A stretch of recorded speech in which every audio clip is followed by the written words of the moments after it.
Shalom, shalom, shalom les affranchis de par le monde. Bonjour à ceux qui se réveillent de l'autre côté du Canada, des États-Unis et bon après-midi à nous qui sommes du côté équatorial avec notre soleil et des pluies dévastatrices. Que Dieu nous bénisse pour notre temps d'édification. Nous voulons prier Dieu d'Abraham, Dieu d'Isaac, Dieu de Jacob, Dieu des affranchis, Dieu des abattus, toi qui as permis que nous puissions nous retrouver en ce moment pour partager ta pensée. Fais en sorte que, Seigneur, chaque mot résonne dans le cœur de chacun comme un écho de rédemption, de repentance, un écho de réveil et de renouvellement de chaque force, de chaque engagement. Dans le nom de Jésus-Christ, nous avons ainsi prié. Amen. Amen. Alors, nous parlons aujourd'hui sur le thème euh, renouvellement des forces. Apocalypse chapitre 2, versets 4 et 5, nous lisons au nom du Seigneur. Mais ce que j'ai contre toi, c'est que tu as abandonné ton premier amour. Souviens-toi donc d'où tu es tombé, répands-toi et pratique tes premières œuvres, sinon je viendrai à toi et j'ôterai ton chandelier de sa place, à moins que tu te répandes. Quelqu'un dit Amen. Alors, nous voulons partager ce verset, ce passage. Il y a beaucoup de choses à dire lorsqu'on se met à déchiffrer ce passage. Nous pouvons en parler pendant des semaines. Mais aujourd'hui, nous avons choisi de parler de deux portées ou deux portées de ces deux versets. Nous avons une portée pratique et une portée prophétique. Donc, la Bible dit mais, ça veut dire qu'au départ, quand on dit mais, ça veut dire que Dieu a souvent commencé à dire des choses bien, ce que la personne fait, c'est d'ailleurs ce qui est recommandé. Avant de reprocher à une personne, il faut commencer à lui dire ce qu'elle fait de bien, ce qui est bien chez elle, avant de lui attaquer sur ce qui est négatif. Parce que si on vient seulement parler du négatif à une personne, la personne va se sentir très, très frustrée. C'est toujours bien de commencer par son côté positif et d'attaquer son côté négatif. C'est pourquoi ici, nous ne prenons pas le côté positif, nous nous attaquons directement à mais. Donc Dieu a fait l'éloge, mais il y a un problème. Hein? C'est ce que je dis aujourd'hui, que Dieu fait votre éloge. Vous êtes un bon chrétien, un bon disciple, vous priez beaucoup, hein, vous chantez bien, vous venez toujours à l'église, vous êtes ponctuel, tout ça c'est bon.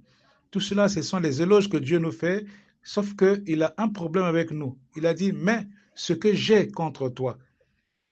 Et chacun doit se poser la question, qu'est-ce que Dieu a contre toi malgré tout ce que je suis en train de faire? C'est important qu'on se pose cette question.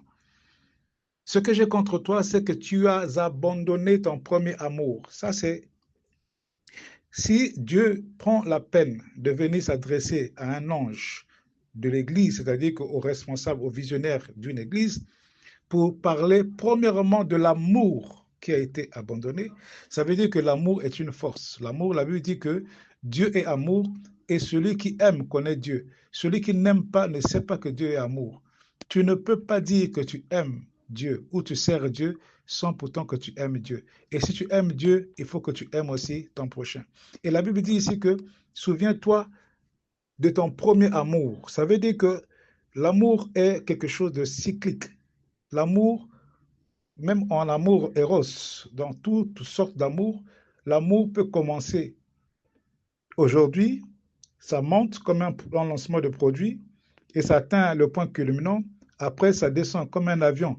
L'avion décolle, il atteint la vitesse de croisière, après il commence à entamer la descente. L'amour, c'est comme ça. C'est pourquoi il faut renouveler l'amour chaque fois par des belles paroles, par des actes, par de nouvelles façons de voir les choses, par le respect, par l'écoute, par la soumission, par beaucoup de choses. Et donc, l'amour de Dieu, c'est pareil. Il dit ici que tu as abandonné ton premier amour. Souviens-toi donc d'où tu es tombé. Se souvenir de où on est tombé, c'est un appel à un contrôle, un autocontrôle. Donc, la portée pratique ici, premièrement, dans la portée pratique, nous avons l'importance du premier amour. Dieu nous montre ici l'importance du premier amour, car si tu n'aimes pas Dieu, tu ne peux pas aimer son service, tu ne peux pas aimer ton prochain. Si tu n'aimes pas les choses de Dieu, tu as un sérieux problème. Il y en a qui viennent tous les jours à l'église, qui servent à l'église, et pensent que faire ça, c'est une façon de montrer à Dieu qu'on l'aime. Non, tu ne l'aimes pas. Il y en a qui le font à contre-cœur. Il y en a qui le font juste parce qu'on l'a appelé. Il y en a qui se font juste parce qu'il ne veut pas il veut pas décevoir tel pasteur, telle personne. Si tu commences à faire des choses pour plaire aux hommes, c'est que tu n'es plus dans l'amour que tu avais au commencement. Parce que l'amour du commencement, c'était l'amour pour Dieu et non pas l'amour pour les hommes. L'amour est cyclique, il faut le booster chaque fois. Il faut le booster. Il faut chaque fois chercher une nouvelle façon d'aimer Dieu, une nouvelle façon de renouveler l'amour, la chaleur que tu as avec Dieu, l'ardeur et la passion qu'on a de début doivent être entretenues. Je me souviens quand on reçoit Christ nouvellement, on a la foi, on a même la foi de pouvoir réveiller les morts. On a la foi de changer le monde. On est tellement zélé. Mais où est parti cet amour? Cette foi qui pouvait ressusciter les morts, cette foi qui pouvait déplacer les montagnes. Où est passé cette foi-là, cet amour ardent qu'on avait? L'amour est en train de disparaître. Deuxième aspect pratique de ce message, c'est la nécessité de faire l'introspection, de s'auto-évaluer, de s'examiner, de faire une auto-évaluation de notre dimension d'amour, de notre engagement envers le Seigneur. Est-ce que je suis en train de me relâcher ou bien je continue toujours à servir Dieu avec beaucoup d'enthousiasme et beaucoup d'amour? Il faut revenir à une relation authentique avec Dieu. Trop de chrétiens sont devenus des farceurs. Chaque église a ses païens. Chaque religion a ses païens. Si tu vas dans l'islam, tu as des païens musulmans qui sont en train de tricher sur le ramadan. Si tu vas à l'église catholique, tu as des païens catholiques. Si tu viens à l'église des réveils aussi, tu as des païens de réveil. Tu viens dans n'importe quelle église, tu trouves des païens, même dans les départements, il y a des païens. C'est-à-dire qu'il fait semblant de servir Dieu, de connaître Dieu, mais il réunit ce qui en fait la force, c'est-à-dire l'amour. L'amour, le premier élément qui fait notre force, c'est l'amour. Celui qui n'aime pas ne sait pas que Dieu est amour, donc il ne connaît pas Dieu. Nous sommes dans le relâchement dans notre ministère, le relâchement de la prédication, le relâchement de le service, de le protocole, le relâchement de la prière, le relâchement de le ministère de la louange, de l'adoration. Nous sommes dans le relâchement dans beaucoup de domaines, dans la libéralité. On n'apporte plus les dîmes des offrandes comme on l'apportait avant. On commence à raisonner, on commence à trop discuter parce que l'amour a disparu. Quand l'amour diminue, comme on dit, quand il n'y a plus l'amour, toutes les petites fautes deviennent graves. Dès qu'on te fait une petite chose comme ça à l'église, tu quittes l'église. Moi, je ne viens plus parce que simplement, il n'y a pas l'amour. Si on a l'amour, on doit apprendre à se supporter, se surmonter, on doit apprendre à se supporter, on doit apprendre à augmenter chaque fois le niveau de service avec Dieu. La Bible dit que celui qui néglige l'œuvre est frère de celui qui divise. Lorsque nous nous relâchons, nous négligeons l'œuvre et nous sommes égaux à ceux qui divisent, ceux qui détruisent l'œuvre. L'autre partie, l'autre aspect pratique de ce message, c'est l'appel à l'action. Il te dit, souviens-toi et réponds-toi. Donc, lorsque tu dois faire une auto-évaluation, quels sont les points sur lesquels tu t'es affaibli? Tu prends une action. Il faut te repentir. Tout le monde a des problèmes. Avoir un problème n'est pas un problème. Mais avoir un problème et ne pas reconnaître que tu as un problème, c'est là le vrai problème. Donc il faut reconnaître quelque part. Tu as toujours dit que c'est la faute aux autres, mais reconnais un peu que c'est de ta faute aussi. Et quand tu reconnais que c'est de ta faute, tu dois prendre une action de repentance. Une action qui va changer, qui va apporter des changements concrets. Une action de repentance qui s'accompagne de décisions concrètes. On doit voir qu'il y a eu changement au milieu des autres, changement. Tu ne venais plus aux répétitions, tu dois commencer à revenir. Tu ne venais plus à l'église en semaine, tu dois commencer à venir. Tu n'avançais que des fausses raisons, que tu n'as pas le temps. Tu as ceci, alors que pendant que le culte passe, tu fais autre chose. Tu joues avec les païens, tu es en train de regarder TikTok, mais tu mens aux autres que tu ne peux pas venir pour telle raison, réunion de famille, tu as ceci, tu as eu une occupation. Tout ça, c'est faux parce que l'amour a baissé. On commence à avancer que des raisons pour ne pas être à l'œuvre. Repentons-nous et revenons au changement concret. Revenons, la Bible dit, aux premières œuvres qui manifestaient autrefois notre engagement sincère avec Dieu. Les gens remarquent que l'engagement a baissé. Les gens viennent à l'église et tu vois, les gens ils ont déjà une tête d'enterrement, ils sont fatigués, ils sont épuisés, ils viennent seulement malgré eux. Et tu leur poses des questions et dis, ah, on va faire comment? On fait seulement. On vient seulement.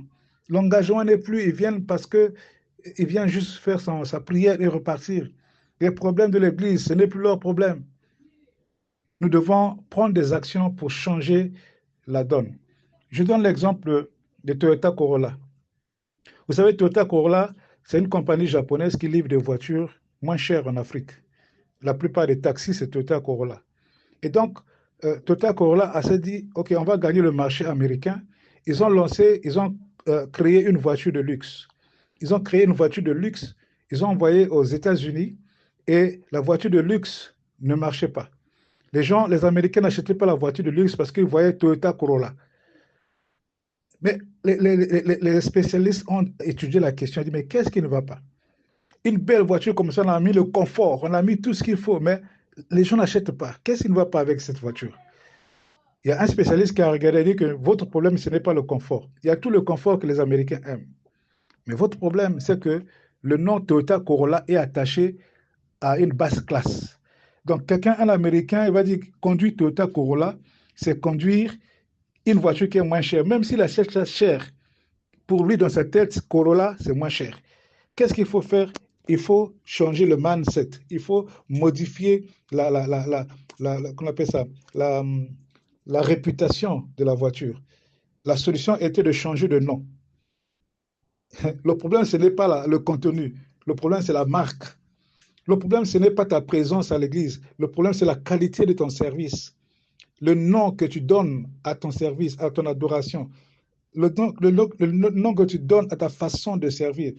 Il leur a proposé de changer. Il dit que puisque vous avez amené le luxe aux États-Unis, pourquoi ne pas appeler ça luxe exporté aux USA? C'est ce qui a donné Lexus. Vous voyez la voiture Lexus, ça veut dire luxe exporté aux USA. Et quand ils ont mis Lexus, les Américains ont commencé à acheter la voiture et ça a décollé. Il y a juste quelque chose que tu dois changer en toi qui donne aux autres la perception que tu as perdu l'amour, que tu n'es plus ce que tu étais. Change un peu, un petit quelque chose. Retrouve ça toi-même en faisant une analyse, une rétrospection. Fais une introspection qu'on appelle ça, de ta vie, de ta marche, de tes engagements, de tes sentiments. Fais une introspection, regarde au-dedans de toi. Que chacun s'examine, qu'il voit qu'est-ce qui fait qu'aujourd'hui tu ne donnes plus le meilleur de toi. OK? La dernière partie de l'aspect pratique, c'est que ce verset nous lance une mise en garde si la restauration n'a pas eu lieu. Si on ne se répond pas, ça veut dire qu'il viendra ôter notre chandelier à notre place. La perte du chandelier symbolise la perte de la lumière ou la perte de la gloire, la perte de la présence de Dieu, la perte de ton éclat, la perte de ton rayonnement. Tu peux avoir une très belle voix, mais tu vas perdre ton éclat. Tu vas chanter, mais ça ne touche même pas les gens. Tu peux être bon en instrument, mais tu vas faire, les gens ne te regardent comme ça. Mais une autre personne qui peut avoir pas un niveau, peut-être un millième de ton niveau. Mais dès qu'il touche au même instrument, les cœurs sont touchés. Parce que simplement, toi, tu as perdu ta lumière, tu as perdu ton chandelier. Donc, revenons au premier amour, revenons à cet engagement. Le deuxième, la deuxième portée de ce message, la portée prophétique. Nous allons aller rapidement. La portée prophétique, c'est que, ces deux versets nous donnent un avertissement aux églises. Ce message était adressé à l'église d'Éphèse, certes, mais il s'applique aussi aux églises de toutes les époques. Il prophétise qu'une communauté qui perd son amour premier pour le Seigneur risque de voir sa lumière spirituelle disparaître. Quand les églises ont commencé, c'était chaud, chaud, chaud, des campagnes d'évangélisation, des programmes pour les veuves, les malades, l'assistance c'était fort, fort. Mais aujourd'hui, beaucoup d'églises ont abandonné ces programmes. Beaucoup d'églises ont abandonné les choses pour lesquelles ils ont commencé à faire et à rayonner avec Dieu. On les a abandonnées et on les a changées. Et la conséquence, c'est que la lumière s'éteint petit à petit. Et Dieu appelle les églises, les communautés à revenir à ce qui faisait leur force du commencement. Examinons-nous, qu'est-ce qui faisait notre force au commencement? Revenons à ces choses, revenons à ces pratiques, relançons la lumière qui est en train de s'éteindre. Deuxième aspect de la portée prophétique, c'est que c'est un test pour les croyants. Dans les derniers temps, la Bible dit que l'amour va se refroidir. Ce contexte de l'Apocalypse annonce aussi un danger spirituel majeur dans les derniers temps. Comme dit dans Matthieu 24, 12, l'amour des fidèles pourrait se refroidir. Pour certains, c'est même déjà mort. Hein? On n'est pas encore arrivé à la fin, mais l'amour est déjà mort. On est que dans les débuts, mais l'amour est déjà mort. Parce que l'amour est en train de se refroidir. Troisième aspect de la partie prophétique, c'est que c'est un appel à la restauration avant le jugement.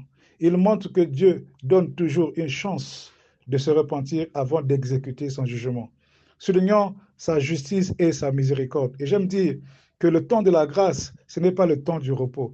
Le temps de la grâce, c'est le temps que Dieu nous laisse, le temps de nous repentir. Avant, dès que tu pêches, il te frappe. Dès que tu fais ceci, il te frappe. Mais aujourd'hui, tu tombes, il te relève. Tu pêches, il te pardonne. Tu fais des choses tellement que les gens ont l'habitude de faire et ne pas être frappés, qu'ils ont l'impression que la grâce, c'est un laisser-aller. Non, la grâce, c'est le temps que Dieu te laisse de te préparer à entrer et à subir son jugement. Il a dit, si tu ne le fais pas, je viendrai. Tu ne sais pas quand est-ce qu'il va venir. Ça annonce son retour, son second avènement. Quand il reviendra, il va te trier. Et quand il va te trier, il sera trop tard. Il va te jeter dehors parce que tu n'as pas trouvé digne d'entrer dans son royaume. En conclusion, ces versets appellent à une vigilance spirituelle constante et à une fidélité renouvelée envers Dieu. Quelles sont les forces qui font notre spiritualité? L'amour, la prière, l'engagement. Ne négligez pas les engagements que nous prenons. Vous prenez. La repentance. On doit apprendre à toujours se sentir coupable de quelque chose et demander pardon. Et ne pas avoir une conscience qui ne peut plus se sentir coupable. Il faut qu'on ait une conscience sensible, à savoir que l'amour et reconnaître que l'amour du Seigneur a vraiment diminué. La façon qu'on aimait le Seigneur hier, ce n'est plus aujourd'hui. Je me souviens, nous, à l'époque, on fouillait même les cours pour venir servir Dieu. Mais aujourd'hui, tout le monde sait, je suis occupé, je suis au boulot, je suis occupé, je suis à l'école, je suis au boulot, je n'ai pas le temps, il y a le boss qui m'a appelé. Tout le monde aujourd'hui donne plus d'importance à autre chose qu'à servir Dieu. Et tout cela, on trouve ça normal parce que c'est la grâce. Dieu ne frappe pas et les gens n'ont plus peur. Les gens ont plus peur du diable que de Dieu. Les gens ont plus peur des démons que de Dieu. Les gens ont plus peur de la maladie et de la mort que de Dieu. Si Dieu frappait, peut-être la peur allait régner. Mais Dieu est amour. Il a choisi de nous guérir par l'amour. Il a dit, mon juste tombera 7 fois et 7 fois il va le relever. Si tu es tombé, souviens-toi d'où tu es tombé. Réponds-toi et pratique tes premières œuvres. Pardonne à ceux qui t'ont fait du mal. Pardonne à ceux qui t'ont offensé, mais avance de l'amour. Avance de l'amour. Que Dieu nous bénisse abondamment. Que Dieu fasse du bien à quelqu'un et que quelqu'un retrouve ses forces, renouvelle ses forces, redevienne efficace de la spiritualité, même si tu ne dois pas être responsable, même si tu ne dois pas être leader, même si tu ne dois pas être ceci, cela. Le plus important, c'est ce que toi tu donnes et non pas de ce que tu seras au milieu des hommes, mais c'est ce que tu seras devant Dieu. Que Dieu bénisse quelqu'un qui a dit Amen. C'était votre frère Ghislain Elenga depuis Brazzaville au Congo. Que Dieu vous bénisse. Amen.